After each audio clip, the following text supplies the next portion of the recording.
Welcome back, this is Fish4K, and this is Homeworld 3.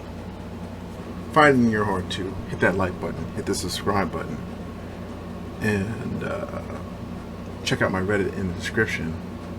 All those would be appreciated. And if you could leave a comment in my comment section talking about Homeworld 3, that would be oh so welcome, as this will help my channel grow and expand out there and basically enable me to make more content that you guys like. We're going to play the trailer, and then after we play the trailer, I'm going to talk about what was in the trailer. Now, without further ado, we're going to play the trailer.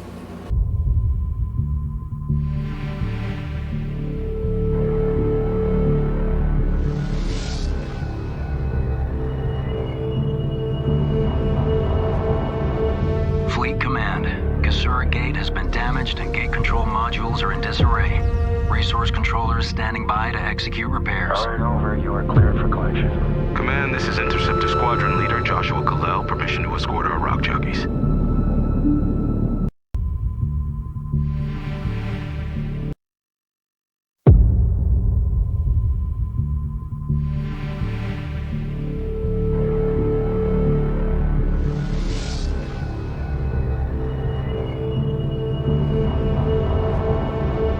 Fleet Command. Kesura Gate has been damaged and gate control modules are in disarray. Resource controllers standing by to execute repairs. Alright, over. You are cleared for collection. Command, this is Interceptor Squadron Leader Joshua Kalel. Permission to escort our rock juggies. Copy that. Green light confirmed. Ops, did you track that hostile signal? It was there for a moment, then nothing. Contact. Hostile fighters inside the structure. It's an ambush. They are targeting our resources. All interceptors with me. Guns at ready and logging on. Just sweep marker. Line them up. I've got tracking errors. Going manual.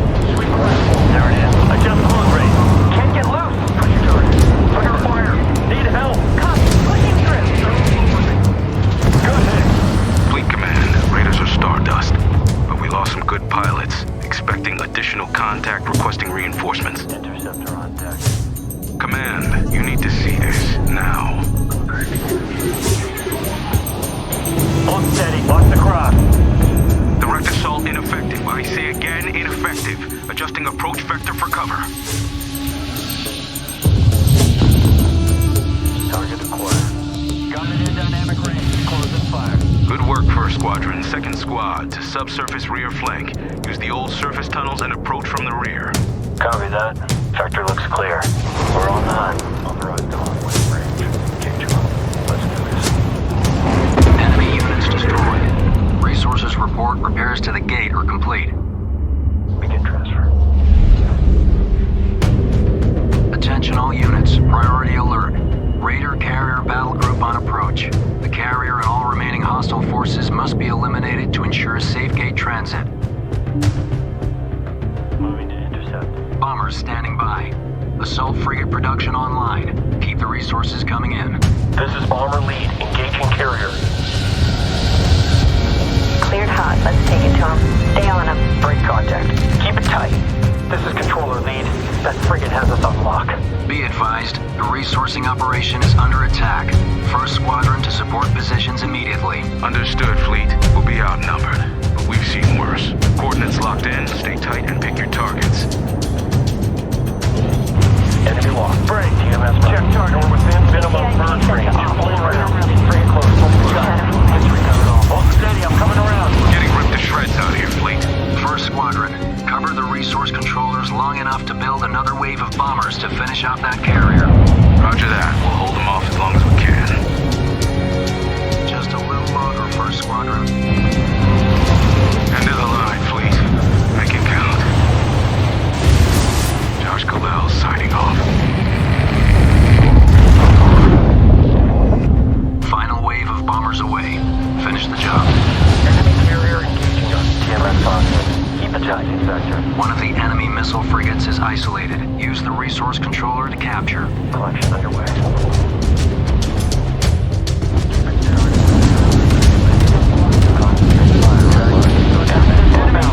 Target.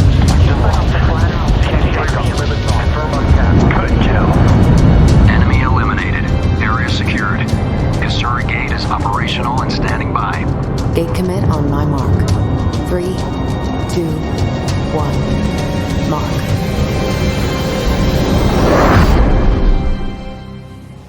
All right, we're back.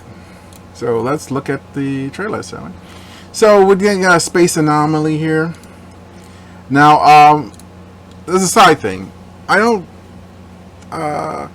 have too much experience with the Homeworld franchise. I do have 3 games on my Steam account for Homeworld.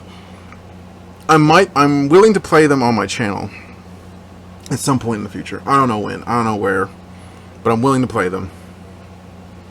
I'm in the middle of Homeworld 1 campaign. It's pretty good. I like the game. I would highly recommend it to people who want to play the game in nowadays, but I would recommend the remastered edition. And I also recommend that you might want to look out for some mods and other ways to fix it up, because it is a pretty old game, but it still runs smoothly on most systems. Now, let's just continue on with the video. So this is how you jump in from the Homeworld franchise. You jump in like that. It's a glowing ring. Those are like some big ships. Now the trailer is composed of in-game footage. Homeworld footage is a work in progress title and not yet completed. So this is a completely gameplay trailer, and I love those type of trailers because they're basically a proof of concept. Other trailers, like they're just cinematic trailers, they're just to get the hype going, and I'm okay with the cinematic trailer being played first because it gets people excited for it, they get talking about it, and they can start working on the game. They can hear some feedback from the people about the game, and they can start adding that into the game, and so on and so forth. Let's keep going.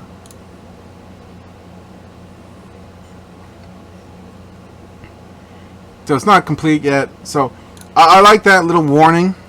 They're basically saying, look, we're not done with it yet. We're working on it. We're just talking about it. I think it might come out in 2023, I think. We'll have to see at the end. But yeah, so in the bottom left corner right here, I know there's a more video thing. Just ignore that. There's your ships, your formations. Those are helpful in the battle. You just shift your formation to help you in various moments. Like a defensive formation adds a defense bonus to all your ships. Offensive formation adds offense to all your ships. Plus all these like special buttons here. I'm sure they'll get into detail later in the objectives. It's a nice UI. It's a nice UI. Is it the best UI? I don't know. It's a good one though.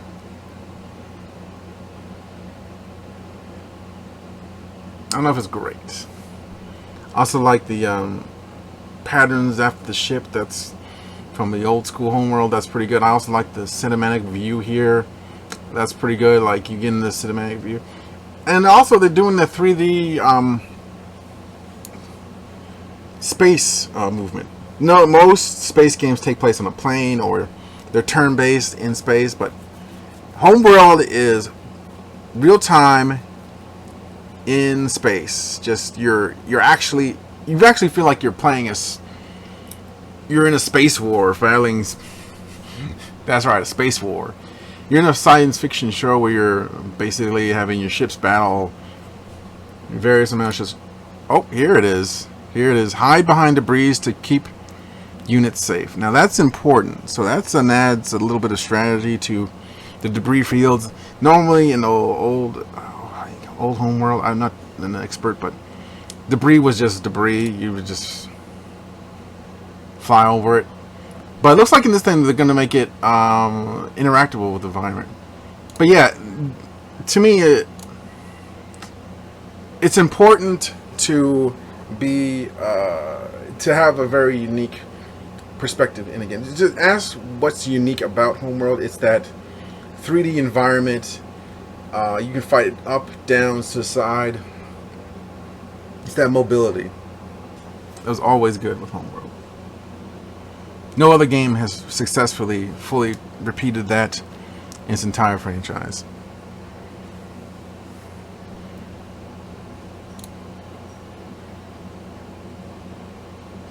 Okay, tunnels, hiding sensors. That's a good one. That's hiding from sensors that's a good. Okay, so I've been playing a little bit. I played a lot of Total War. Let's be honest. And Total War, if you there's a unit that ability called stalking. If you, yeah, it's not that type of stalking where you hide and you surprise enemy units. It's a really good ability if you use it correctly. So hiding here could be very useful. I wonder if the AI can do that. That's a good question. I wonder if the AI is smart enough to do that. Also, what kind of campaign will we be getting? Will we be getting like a full-on campaign, a story-based campaign, or are we getting like a Total War type campaign where it's turn-based and fight in real-time battles, but you take all your movements on in a turn-based plane? We'll still see. That's dynamic to the situation. Sometimes it's better, sometimes it's worse. Okay, bombers. You know what bomber is. I mean, this is self-explanatory. There's like ship counters and stuff like that. It's like a rock, paper, scissors game. But it's way more complicated than that because each counter can be countered with something different or taken out with something more powerful. It depends.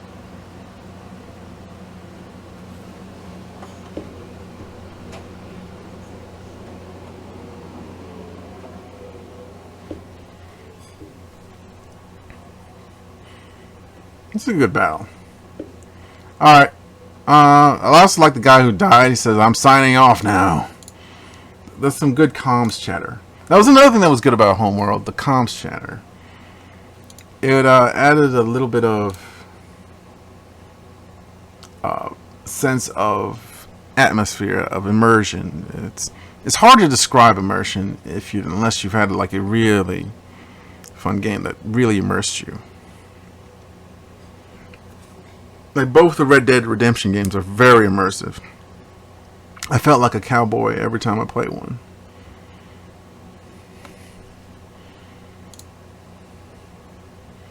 But Homeworld had good immersion. So, and the resource collectors where they grab you like little gremlins and force you to work for the other side. Yeah, it all looks pretty good. I mean, this is still early going.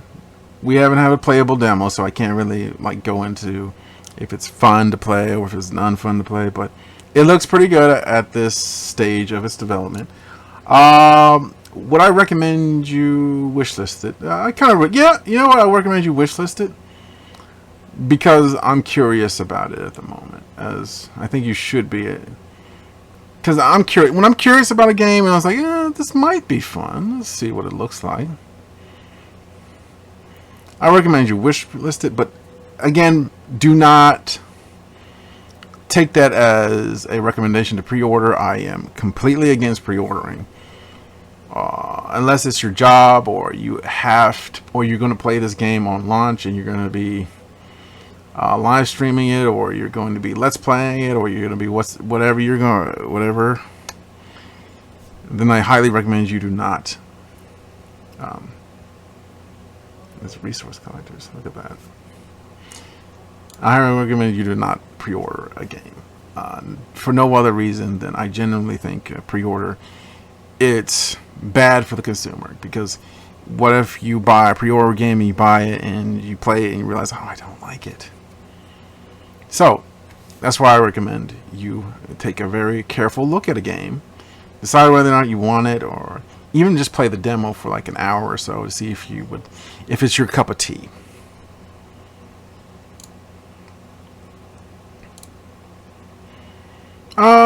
Yeah, I think that does it.